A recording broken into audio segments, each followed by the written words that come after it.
Hi, everybody, and welcome to another edition of In The Loupe. Today, I want to speak to you about something that I believe may be one of the most important issues facing the diamond industry, and more importantly, facing the consumers. The starting point for today's discussion comes not from the natural diamond industry, but from Marty Hurwitz. He's the executive director of the Grown Diamond Trade Organization. Now, Marty recently gave a very interesting interview to JCK about synthetic diamonds, what the trade generally calls lab-grown diamonds, and where he believes the industry is heading. Now, obviously, Marty and I come at this issue from very different perspectives, but he said something in that interview that really jumped out at me. He said, consumers don't differentiate lab versus natural. They're all diamonds to the consumer. Well, think about that for a minute, because if that's true, and that's coming from the executive director of the organization representing the synthetic diamond industry, then we have a serious consumer protection problem. This isn't about whether consumers should buy synthetics or not. I want to make something very clear. I'm not suggesting that consumers shouldn't be allowed to buy synthetic diamonds. Of course they should. Consumers should be free to buy whatever it is that they want. But there's a very important condition attached to that statement. They should know what they're buying. And that's where I believe our industry and our current regulatory framework is failing them. Because a natural diamond and a synthetic diamond may have essentially the same chemical compositions. They may indeed look alike, but economically, historically, emotionally, and in the way they came into existence makes them fundamentally different products. Now, interestingly, Marty Hurwitz acknowledges this himself. In that very same interview, he describes synthetic diamonds as having the economics of a modern manufactured product. That's his description, not mine. He also acknowledges that natural and synthetic diamonds have different origins, different economics, different supply characteristics, and different resale expectations. So if the products are different in all of those important respects, shouldn't the consumer understand those differences before making the purchase? I think you all agree that the answer has to be yes. The facts on the ground have changed over the years. The FTC last substantially revised its jewelry guides in 2018. Think about what synthetic diamond market looked like in 2018 compared to today. It was a different world. Synthetic diamonds were much more expensive to manufacture. Consumer penetration was dramatically smaller. Retail distribution was far more limited. And we didn't yet have years of evidence showing what happens to the price of a manufactured diamond as technology improves and production expands. Today we do. We now have years of actual marketplace evidence. Synthetic diamonds can be manufactured in increasing quantities as technology and costs have declined to literally near zero. That's not an insult to synthetic diamonds, it's just how these things work. The facts are the wholesale price for that product has dropped to anywhere from $50 to $100 a carat. Now, please tell me, when somebody walks into a jewelry store and spends thousands of dollars on a synthetic diamond, does that consumer understand the economics of the product? Does he or she understand that the underlying manufacturing costs have been declining precipitously? Do they understand that the value of the product that they're buying behaves very differently from the diamonds? When I say diamonds, I mean natural diamonds that she may be comparing it with. Maybe they do, but we shouldn't have to guess. And this is where the FTC has to come in. The FTC's jewelry guides are supposed to protect consumers from deception and ensure that material information is clearly communicated. The FTC already recognizes that a consumer needs to know whether a diamond was created in a laboratory rather than came from the earth. And when I say laboratory, I use the word loosely because we all know it's a factory.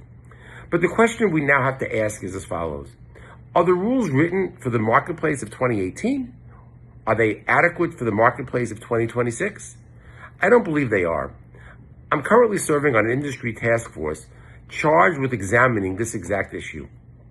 Our objective is not to protect one industry by hurting the other. Our objective is to develop a factual record, a narrative based upon facts on the ground, and bring that evidence to the FTC because regulation should follow marketplace reality. And marketplace reality has changed dramatically. Now, terminology matters. There is another important part of this discussion. Words influence perception. The expression lab grown, as I've been saying all the time, is a brilliant marketing term. Think about the word grown. We grow flowers, we grow crops, we grow trees. Things that are grown sound organic and natural. But we're talking about a manufactured product created through sophisticated industrial processes. Again, that's not my characterization alone. The head of the Grown Diamond Trade Organization himself describes the economics as those of a modern manufactured product. So, shouldn't the terminology convey that reality clearly to the consumers? Perhaps the answer is synthetic diamonds, perhaps manufactured diamonds, perhaps artificial diamonds. Each of those definitions would actually describe what we're talking about. But I think time has proven that lab grown is confusing and gives the consumers the wrong idea. This is precisely what the FTC should investigate. The objective shouldn't be to find terminology preferred by the natural diamond industry, and it shouldn't be to find the terminology preferred by the synthetic diamond industry. It should be to determine what terminology gives an ordinary consumer the clearest understanding of what he or she is actually buying. That should be the test. Here's the irony, and this brings me back to Marty Horowitz, because in one respect, Marty and I completely agree. He says consumers need accurate disclosure and straightforward product information. Absolutely. He says natural and synthetic diamonds should be marketed clearly and separately. Absolutely. He says they have different origins, economics, supply characteristics, and resale expectations. Again, absolutely. But then we come back to his remarkable observation. Consumers don't differentiate between them. Well, if consumers don't differentiate between two products that even the synthetic industry's own leadership acknowledges have materially different origins, economics, supply characteristics, and resale expectations, then doesn't that demonstrate that our current disclosure system is simply not working? It tells us that better consumer education and mandated nomenclature is essential. The FTC's job is to decide which diamond the FTC's job is not to decide which diamond somebody should buy, and neither is mine. The consumer gets to make that decision, but the consumer should make an informed decision. If they understand that one diamond was formed by nature over an extraordinary period of geological time and exists in finite supply, and that the other was manufactured in a facility and it can be continued to be produced and has experienced dramatically declining production costs and wholesale prices, and they choose synthetic diamonds, well then God bless them. But what is unacceptable in a marketplace where the consumer doesn't really understand the distinction at all, especially when the industry's own data and even representatives of the synthetic diamond business are telling us that confusion, or at minimum, a lack of differentiation exists. There is indeed some urgency here because consumer perceptions become entrenched, language becomes entrenched, retail practices become entrenched. Once an entire generation grows up believing that these are simply two interchangeable versions of exactly the same product, correcting that misunderstanding becomes enormously difficult. That is why I believe the FTC needs to revisit the jewelry guides now, not even 2 years from now. We have 8 years of marketplace evidence that didn't exist when the guides were revised in 2018.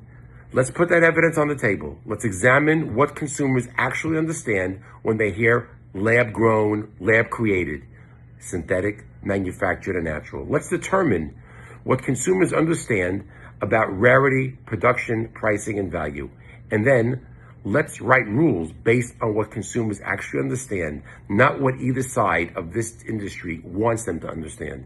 Because ultimately, there shouldn't be a fight between natural diamonds and synthetic diamonds. It should be a fight for consumer clarity. And on that point, Marty Horowitz and I aren't quite as far apart as you may think. If you listen to this until the very end, thank you for listening. I know it was a little bit long. I'm Stuart Samuels, and that's today's In the Loop.